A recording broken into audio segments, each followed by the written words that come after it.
Tudo bem, pessoal? Vou falar sobre o Dispute Board, que veio para ficar, agora já está virando lei.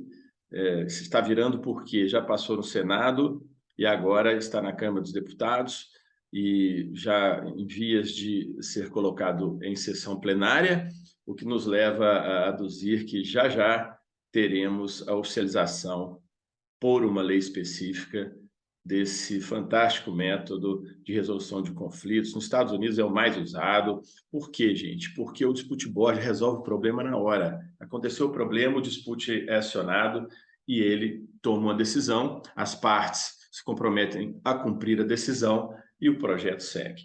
Então, tem as suas peculiaridades que nós vamos abordar adiante. Justamente a natureza do dispute é um método extrajudicial de resolução de conflitos, qual seja, ele é deliberado, ele é tratado fora do ambiente contencioso e ele é instituído tanto quando da celebração do contrato, que vai constar do mesmo modo que, no caso da arbitragem, existe uma cláusula compromissória, onde as partes avançam aquela intenção, ou seja, no caso da arbitragem, de que determinada Câmara Arbitral possa deliberar assuntos advindos daquele contrato.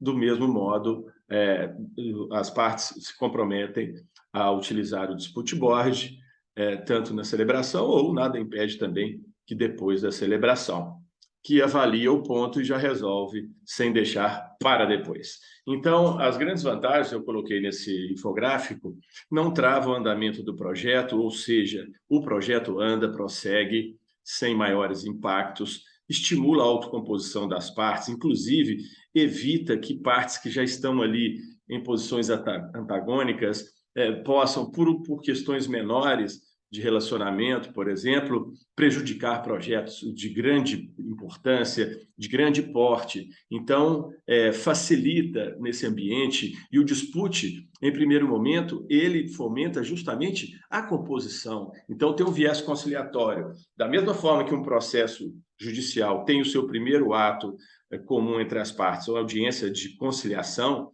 no dispute board, a banca do dispute ou o componente do dispute, nós vamos ver aí à frente como é que funciona essa composição, vai fomentar para que as partes entrem no consentimento, não é, por suas próprias liberalidades, que cedam em relação às suas perspectivas e encontrem um ponto comum, e isso, logicamente, vai gerar o andamento, a consecução do projeto, sem maiores traumas, sem maiores problemas.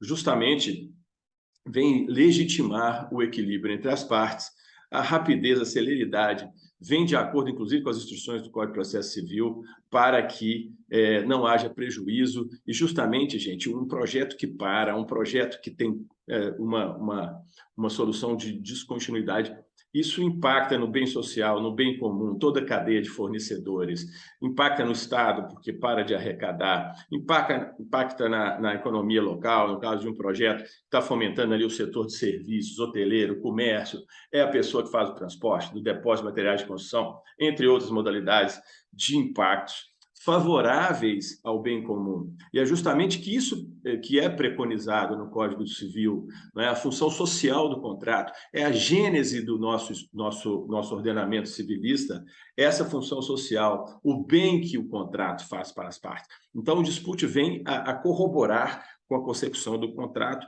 no sentido de permitir a sua continuidade. Esse é o ponto essencial. Ao passo que, por exemplo, a arbitragem acontece lá no final, muitas vezes, quando o projeto já parou, já teve um dano enorme para as perspectivas das partes.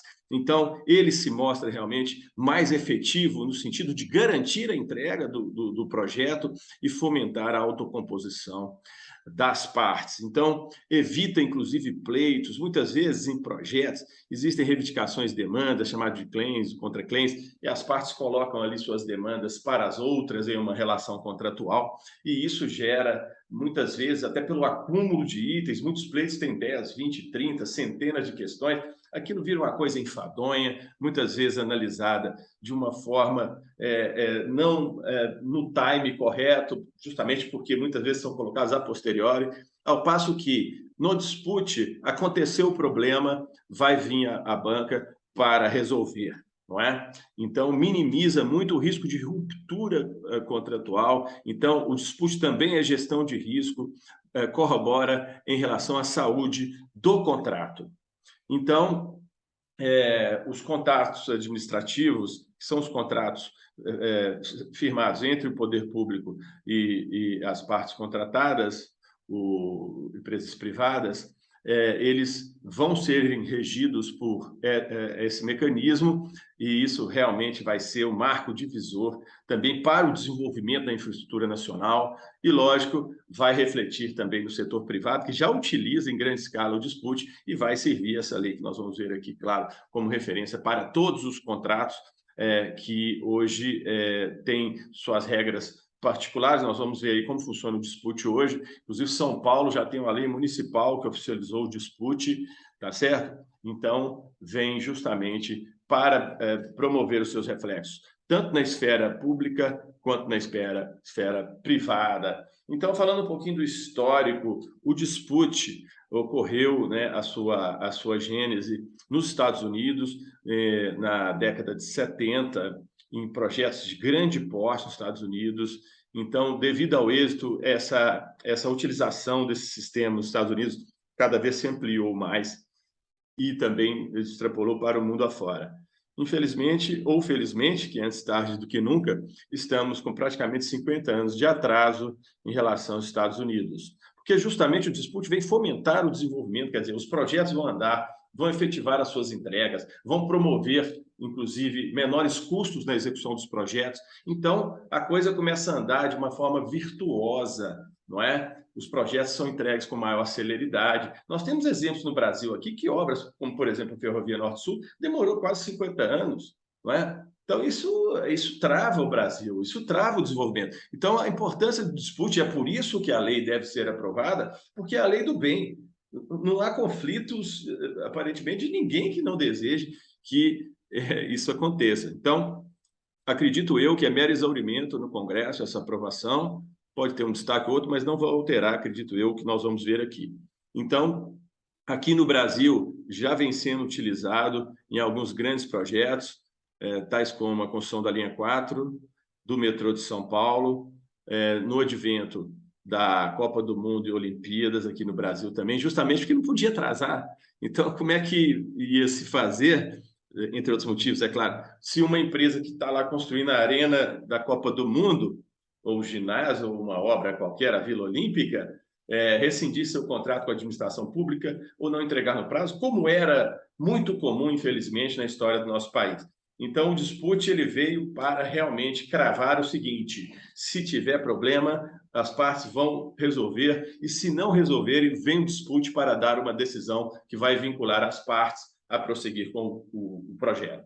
Então, também outros exemplos, aqui em Minas Gerais, na rodovia 050, Rodoanel de São Paulo, e vem fundamentando essa aplicação do dispute justamente o que está pregonizado no nosso CPC, Código de Processo Civil, justamente em função da utilização de métodos extrajudiciais de resolução de conflitos consensuais, notadamente, vem no parágrafo 3º do artigo 3º, deverão ser estimulados por juízes, advogados, entre outros operadores do direito, membros do Ministério Público, inclusive no curso do processo judicial, ou seja, pode ser instalado um incidente dentro do processo para que se resolva, se concilie dentro do processo. Hoje, no nosso ambiente processual, a qualquer momento as partes podem conciliar, a qualquer momento podem fazer um acordo dentro dos autos ou fora e pedir homologação para o juiz. Então, a coisa caminha nesse sentido, inexoravelmente.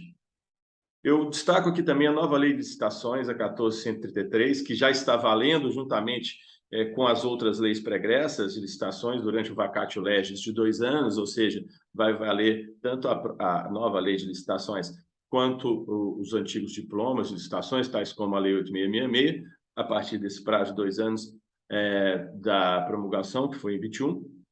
Em 2023, então, já teremos esse diploma como sendo o norte para as licitações. Então, a nova lei de licitações também inseriu o dispute como um método de resolução de conflitos qual seja, em seu artigo 151, em seus termos, nas contratações regidas por essa lei, poderão ser utilizados meios alternativos de pressão de conflitos, controvérsias, notadamente a conciliação e mediação, e aí vem, em seus termos, o Comitê de Resolução de Disputas e Arbitragem. Então, ele já vem mencionado, ao contrário que estava antes no CPC, não tinha menção, tinha menção de uma forma genérica, mas veio a lei de licitações a já efetivar o Dispute Board. A composição do dispute, gente, ela pode ser normalmente feita tanto por 3 membros ou 1, para não dar empate. Então, eu já participei de uma banca, o presidente era um advogado e tinham 2 engenheiros de notório saber, como também componentes da banca, e o presidente conduz os trabalhos, e como se fosse assim, vamos dizer, analogicamente, um juiz. Então, ele intima as partes, ele pede documentos, ele marca audiências e profere decisão, se for o caso.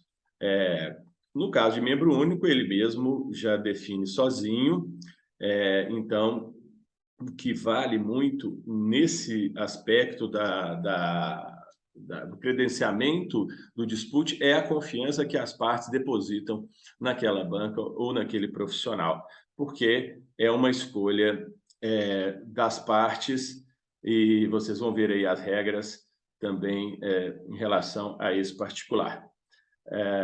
Então, o projeto de lei ele está aí na tela e o senador Antônio Anastasia, que foi o autor, que vem regulamentar a instalação dos dispute boards em contratos administrativos celebrados pela União.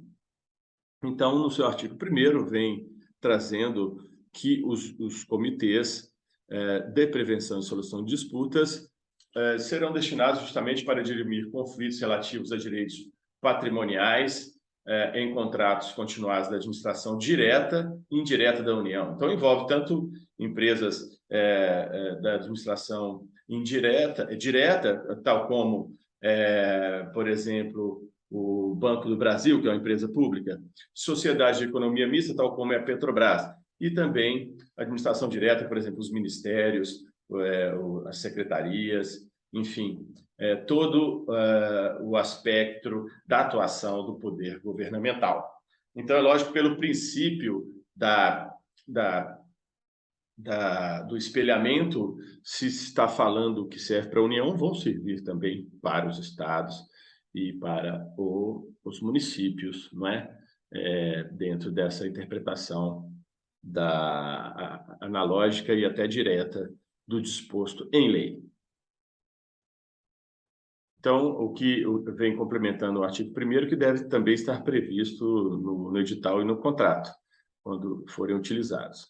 O dispute poderá ter natureza revisora, adjudicativa ou híbrida. Então, são 3 formas. A primeira ao comitê por revisão é conferido o poder de emitir recomendações não vinculantes. Então, só recomenda, como se fosse um mediador, um conciliador, mais um conciliador que mediador. Eu já visto que o mediador não entra no mérito, não fomenta as partes, apenas fica ali dirigindo para que as partes deliberem. O conciliador já entra no mérito, propõe soluções, quer dizer, ele é um agente facilitador dessa constituição, desse consenso,